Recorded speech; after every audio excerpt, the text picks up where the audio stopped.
These latest headlines from ABC15 are sponsored by Lerner and Rowe Injury Attorneys. One call, that's all. I'm Jordan Bonke with your top stories from the ABC15 Arizona newsroom. An update to a story that ABC15's Nicole Grigg and I had told you about this past Thursday. A teen now out of the hospital after nearly a month in the burn unit. This is according to family members. That teen, 17-year-old June Schaefer. She was hospitalized after suffering heat stroke while walking home from her second day of junior year. She collapsed when her body temperature was 107 degrees and when she was found by paramedics. She was nearly home. That led to severe burns from the pavement. June, she lived under 2 radial miles from Dysart High, leaving her ineligible for district transportation. So the district recently limited their bus service in part to an aging bus fleet and continued failed bonds for that community.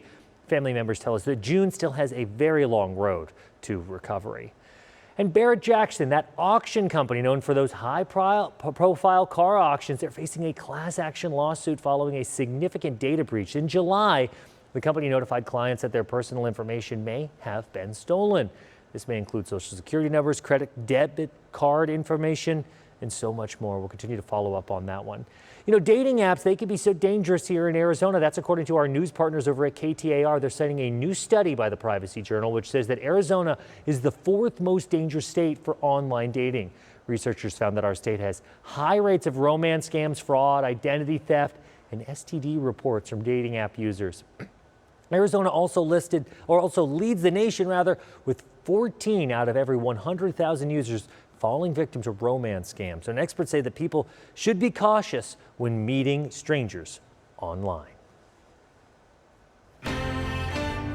156th Street here is the only road in and out for the people who live in the Marathon Ranch community. But now Lennar wants to build 91 more homes here. Neighbors say that'll make it a lot harder than it already is to turn here onto Riggs Road. 2.5 times as many homes. Told me from the beginning this is happening no matter what we did. Because of the sight lines. Yeah. Rod Van Beber and over a dozen of his neighbors say trying to go left on Riggs is a daily nightmare. Really, it's called Riggs Road, but they ought to call it Riggs Highway. We watched as this black car pulled up to the intersection, then waited over 2 minutes and 15 seconds until it was safe for them to finally turn left. It's the only way in, the only way out. Van Beber says if the development gets built, waits will get worse. They're going to get in a queue here with all the Marathon Ranch people, which is already a challenge during rush hour.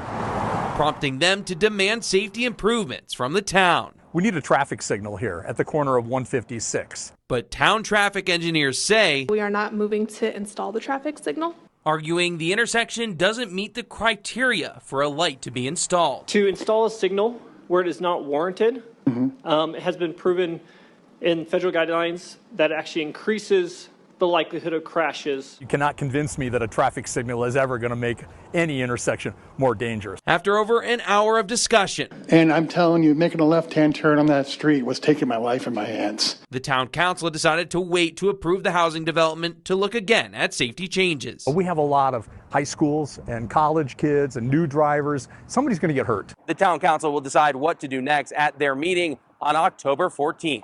Reporting for Operation Safe Roads, I'm Adam Klepp.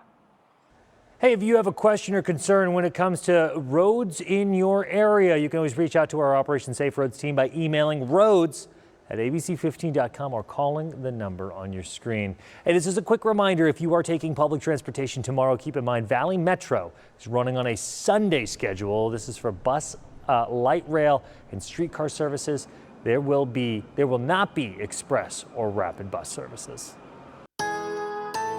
Well, just because it's the unofficial end of summer doesn't mean that summer's over. 109 today. We already had 3 people that were rescued from hiking trails in our valley community yesterday. We really would like to see that number at absolutely 0. But we do have relief on the way in the form of some rain chances by late this week. Where do we stand on the hottest summers to date? We're nowhere near the 2024 historic summer where it was the average temp of 99 degrees, more than 70 days that we had over 110. But we're in 4th place. place. We're just outside the podium there. So yeah, 34 days that we had this summer at 110 or greater. The average last day of the sea was just behind us already, August 26th.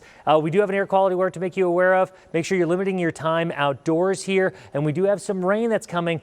Best chances Thursday and Friday. Here's what it's looking like across your community.